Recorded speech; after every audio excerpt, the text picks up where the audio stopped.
Like, share, comment, and click on the subscribe button on the screen to subscribe to our channel for more real and true stories like this. The vacation had been planned for months. My husband, Mark, had insisted it would be good for us to spend time with his extended family at the beach house. "It'll be a nice break," he'd said, and maybe it was for him, but for me, it felt like work.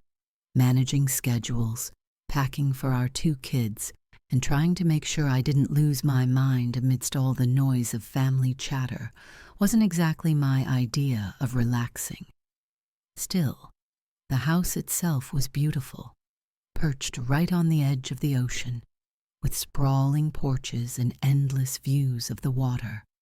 And in the evenings, after the kids had gone to bed and most of the family had retreated to their rooms, it was peaceful.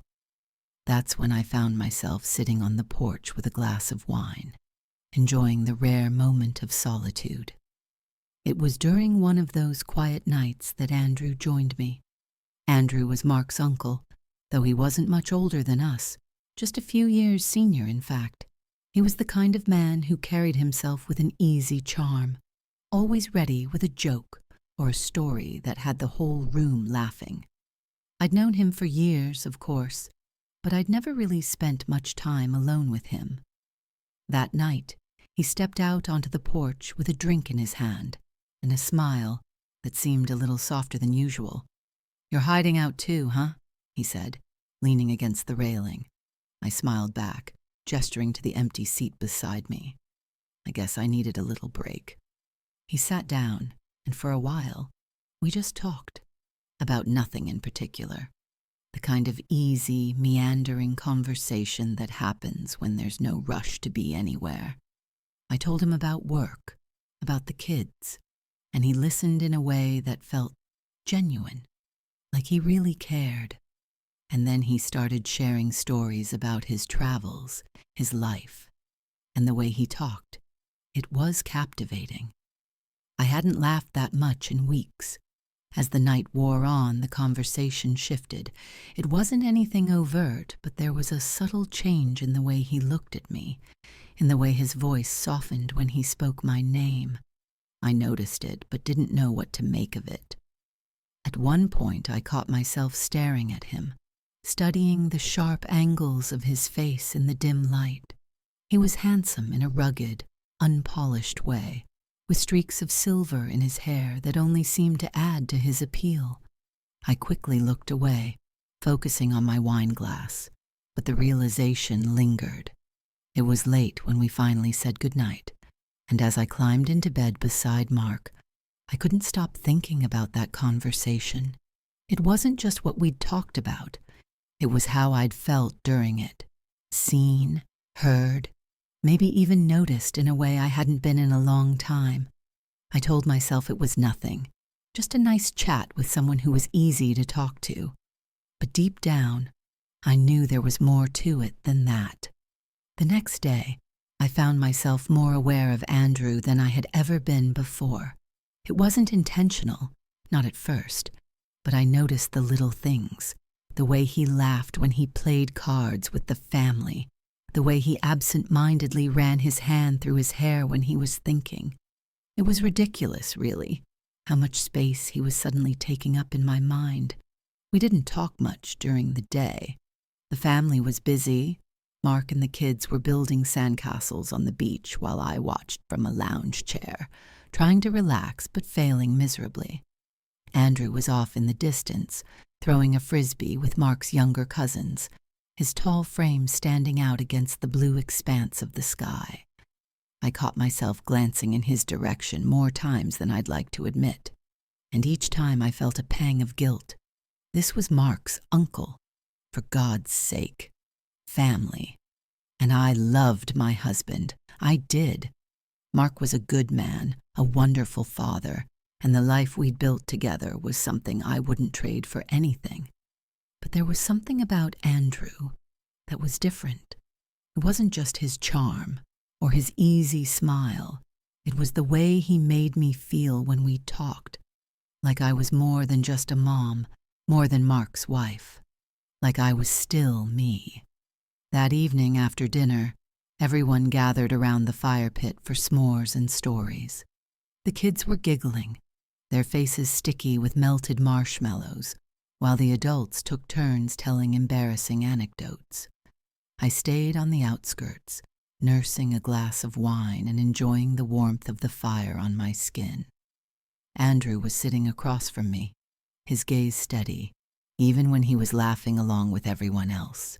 At one point, our eyes met, and the connection was like a thread pulling taut between us. It wasn't dramatic or overwhelming, but it was there, a subtle undercurrent that neither of us seemed willing to acknowledge but couldn't quite ignore. Later, after the kids had been tucked into bed and the house had quieted down, I found myself on the porch again. The night was cool, and the ocean waves provided a soothing backdrop.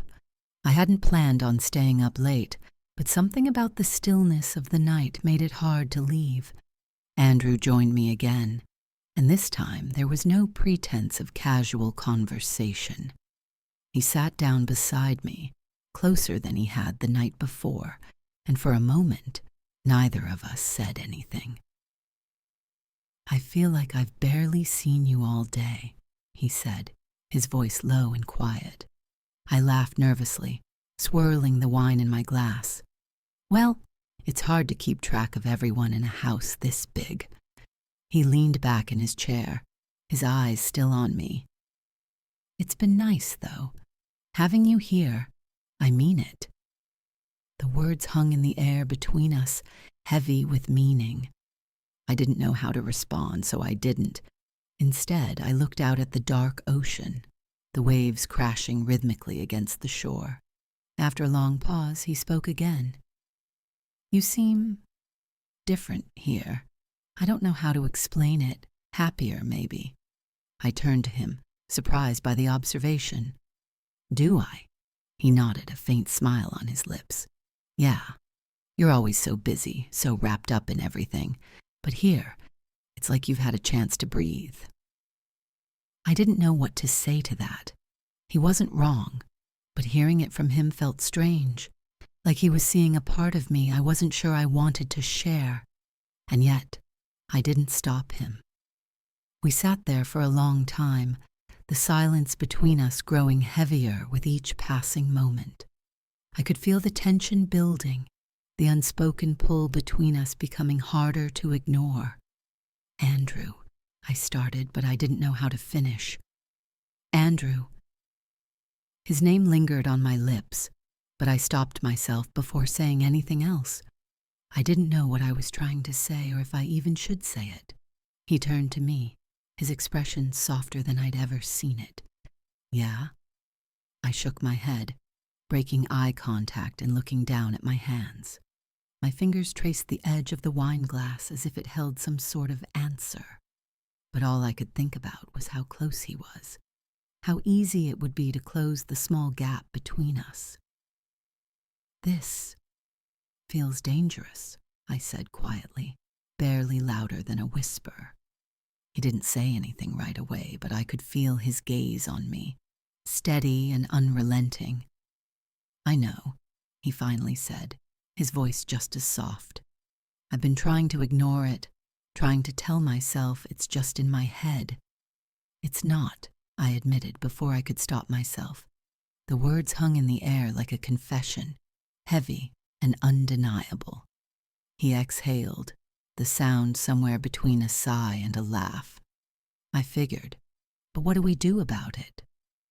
I looked at him then, really looked at him, and the vulnerability in his eyes made my heart ache. He wasn't just Mark's uncle, the charming, confident man everyone adored. He was human, just like me, and he was struggling with this just as much as I was. "We can't," I said firmly, even though my voice wavered. "We can't let this go any further."